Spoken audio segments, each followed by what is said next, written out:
जय गुरुदेव, जय माँ गायत्री, सभी को मेरा प्रणाम। एक भैया का कमेंट आया था कि उनको दैनिक हवन विधि जाननी है। तो मैं समझ नहीं पाई कि उनको किस प्रकार की दैनिक हवन विधि जाननी है, क्योंकि एक तो है कि आज के समय में हमारे पास समय नहीं है।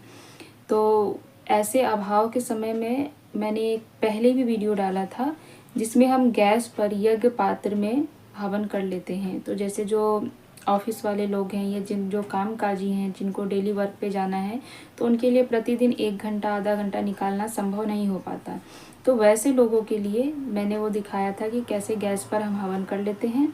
जो हवन पात्र होता है उसको गैस पर चढ़ाते हैं और हवन सामग्री द्वारा जितनी बार भी जितनी संख्या में आपको आहुति डालनी है उतनी आहुति डालकर हम यज्ञ संपन्न कर लेते हैं। इसके अलावा एक और भी विधि है, जैसे हम डेली जो बड़ा हवन करते हैं उससे छोटे रूप में हम हवन कर सकते हैं, यानी उनमें से कुछ मंत्रों को हटाकर हम बहुत सूक्ष्म रूप से उसको कर सकते हैं। तो यज्ञ एक जो आपको गैस वाला है वो पहले से ऑलरेडी मेरे उसमें चैनल पे अपलोडेड है, तो आप वहाँ से देख लीजिएगा कि किस प्रकार से करते हैं।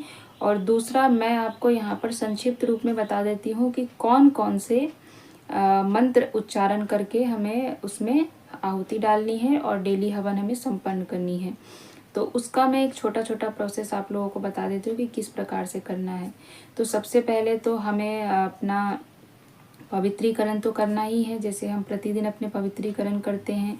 तो जिसमें हमारा पवित्रीकरण आ जाता है, आचमन आ जाता है, शिखा वंदन आ जाता है और चंदन धारण आता है, रक्षा सूत्र आता है। तो ये सारी चीज़ें हमें डेली करनी चाहिए। इसमें रक्षा सूत्र आप स्किप कर सकते हैं, क्योंकि अगर डेली कर रहे हैं तो डेली रक्षा सूत्र बांधने की आवश्यकता नहीं है। इसके अलावा पृथ्वी पूजन है, इन सबको हमें करना चाहिए। तो एक बार पुनः आप ध्यानपूर्वक सुनिए। पवित्रीकरण, आचमन, शिखा वंदन, प्राणायाम, चंदन धारण, पृथ्वी पूजनम, ये हमें दैनिक अपनी शुद्धिकरण करनी है। इसके बाद हमें देवताओं में जो बड़ा यज्ञ होता है हम सभी देवताओं का आवाहन करते हैं, पर यहाँ पर आप पूज्य गुरुदेव और माँ गायत्री का आवाहन कर लीजिए और उनकी स्तुति गा लीजिए। यानी गुरुर ब्रह्मा गुरुर विष्णु गुरुदेव महेश्वर, इससे गुरुदेव की आप आवाहन करेंगे। अयातु वरदे देवी वाले मंत्र से आप माँ गायत्री का आवाहन करेंगे और ओम स्तुता मया वरदा वेद माता प्रचोदयंता पावमानी दुजा नाम आयु प्राणम प्रजाम पशुम कीर्तिम द्रविणम ब्रह्म वर्चसम मह्यम दत्वा ब्रजत ब्रह्म लोकम, इस प्रकार से आपने स्तुति कर ली। और इसके बाद हम क्या करेंगे कि सभी देवताओं को नमस्कार कर लेंगे। यानी कि जब हम सभी देवताओं को बुलाते हैं तो हमने यहाँ पर पूज्य गुरुदेव और माँ गायत्री को बुलाया है, तो हम वहाँ पे देवताओं को नमस्कार कर लेंगे और उन्हें पंचोपचार पूजन कर लेंगे। पंचोपचार पूजन में आप सभी को पता है कि हम धूप दीप नैवेद्य पुष्प जल के द्वारा पंचोपचार पूजन करते हैं। तो इस प्रकार से आप माँ गायत्री और गुरुदेव का आप पंचोपचार पूजन कर लीजिएगा, पंचोपचार मंत्र पढ़ लीजिएगा। इस प्रकार से आपका देव नमस्कार भी हो गया। फिर हम सभी देवताओं को नमस्कार करेंगे और नमस्कार करने के बाद फिर आप अब यज्ञ का प्रोसेस शुरू करेंगे। यानी कि ये हमारी स्टार्टिंग पॉइंट हो गई। यानी कि स्टार्टिंग में पहले हमने अपनी शुद्धि की, देवताओं को बुलाया, देवताओं में हमने गुरु को बुलाया, गुरु का आवाहन कर लिया, तो सभी का आवाहन हो गया। तो हमने गुरु का आवाहन किया, गुरु जी आ गए और फिर हमारी गायत्री माता आ गई और अब हम उनको नमस्कार करके उनका पूजन करके आगे हम अब यज्ञ की प्रक्रिया शुरू करेंगे। यानी कि यज्ञ के लिए हमें कौन कौन सी विधि को करना है उनको हम पूरा करेंगे। अब यज्ञ के लिए आप अग्नि स्थापना करेंगे। यज्ञ स्थापना का मंत्र पढ़ के अग्नि को स्थापना करेंगे। फिर अग्नि प्रदीप करेंगे। अग्नि को प्रदीपनम मंत्र जो है उसको पढ़ के अग्नि को प्रदीपन करेंगे। इसके बाद फिर आप समिधा दानम करेंगे। जो हमारी 4 समिधाएं होती है उनके मंत्र पढ़ के उन चारों समिधाओं को डालेंगे। फिर उसके बाद हम जल प्रसेचन कर लेंगे। जल प्रसेचन में आपको पता है कि उसमें जल लेकर और जल प्रसेचन करके हम यज्ञ के कुंड को जो है सुरक्षित करते हैं, उसको भावना करते हैं कि वहाँ पे शुद्धिकरण हो रही है। इस प्रकार से करने के बाद फिर हम अज्याहुति करेंगे। अज्याहुति में आप लोगों को पता है कि सबसे पहले हम घृत की 7 आहुतियाँ देते हैं। तो सबसे पहले हमें अज्याहुति में 7 आहुति घृत से डालनी है। उसके मंत्र होते हैं, उन 7 मंत्रों के द्वारा 7 बार हमें घी की आहुति डालनी है और वापस लौटते वक्त जो पात्र रखे होते उस पात्र में उस बचे हुए घी को टपकाना होता है। बाद में हम इसे अपने हाथों में रगड़ते हैं। तो इस प्रकार से ये सारी चीज़ें आपको करनी है। ये सब करने के बाद, इतना करने के बाद आपकी अग्नि स्थापना हो गई, आपने अग्नि प्रदीप कर लिया, समिधाएं डाल दी आपने, उसके बाद आपने जल प्रशेषण कर लिया। आहुति डालने के बाद अब आपको गायत्री मंत्र से आहुति देनी है, फिर महामृत्युंजय मंत्र से आहुति देनी है, या और भी जो आपको मंत्र से आहुति डालनी है, जितना आपको डालना है, जितनी संख्या में डालनी है उतनी संख्या में आप मंत्रों के द्वारा हवन कर सकते हैं, उतनी आहुतियाँ आप डाल सकते हैं। आपको डेली हवन करनी है, आपकी अपने कुछ एक संख्या निर्धारित होगी कि मुझे प्रतिदिन इतनी संख्याओं में हवन करना है, तो आप उतनी संख्या में आहुति डालिए। उसके साथ आप महामृत्युंजय मंत्र के हवन डालिए, उसके बाद आप शिव गायत्री मंत्र से आहुति, जितनी संख्या आपने निर्धारित की है उसके अनुसार आप हवन कर लीजिए। जिन जिन मंत्रों से आपको हवन करना है, आप अपने सोच के हिसाब से, अपनी ज़रूरत के हिसाब से उतने मंत्रों के साथ आप हवन कर लीजिए। आपकी आहुति संपन्न होने के बाद, उसके बाद आपको सुष्टकृत होम डाल करना है, यानी कि जो हम मिष्टान के द्वारा भगवान को भोग समर्पित करते हैं, सुष्टकृत होम के द्वारा आप भगवान को मिष्ठान समर्पित कीजिए। इसके बाद देव दक्षिणा पूर्णाहुति कर लीजिए। देव दक्षिणा पूर्णाहुति संपन्न होने के बाद आपका यज्ञ यहाँ पर संपन्न हो जाता है।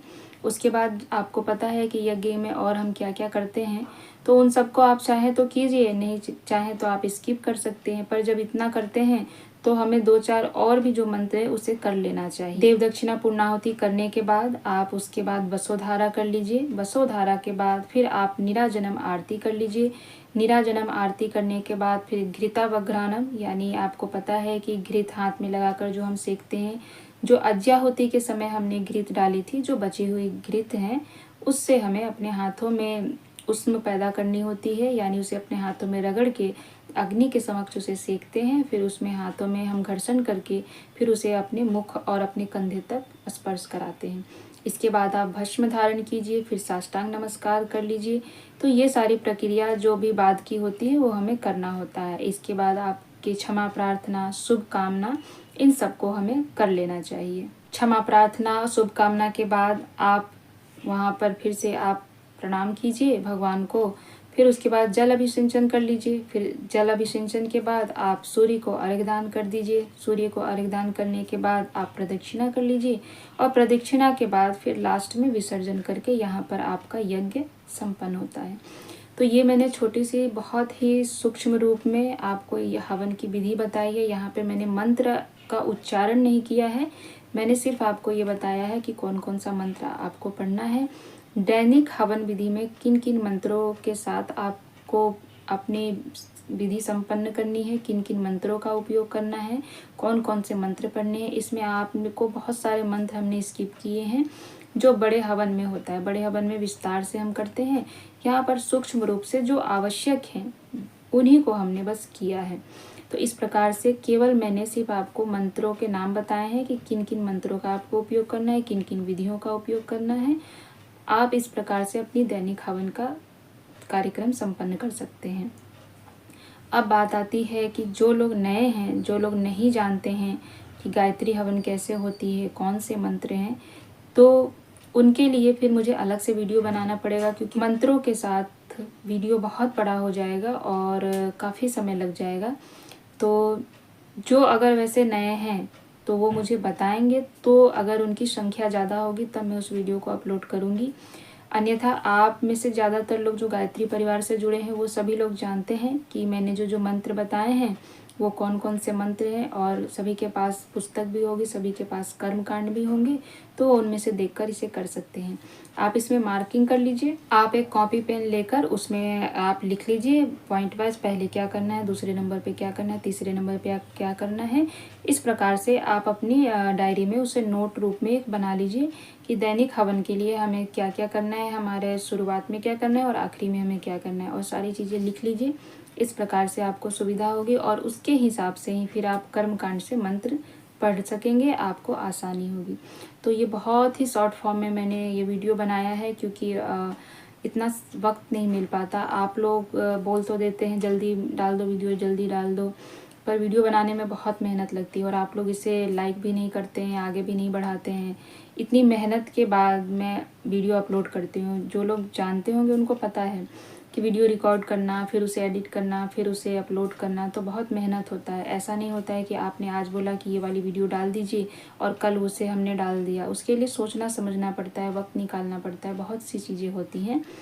तो बहुत जल्दीबाजी मत किया कीजिए आप लोग कि जल्दी दे दो, जल्दी जल्दी वीडियो डाल दो, तो समय लगता है। और मैं हर एक की वीडियो डालने की कोशिश करती हूँ कि जिन्होंने भी प्रश्न पूछे उनके प्रश्न के हिसाब से वो वीडियो होनी चाहिए।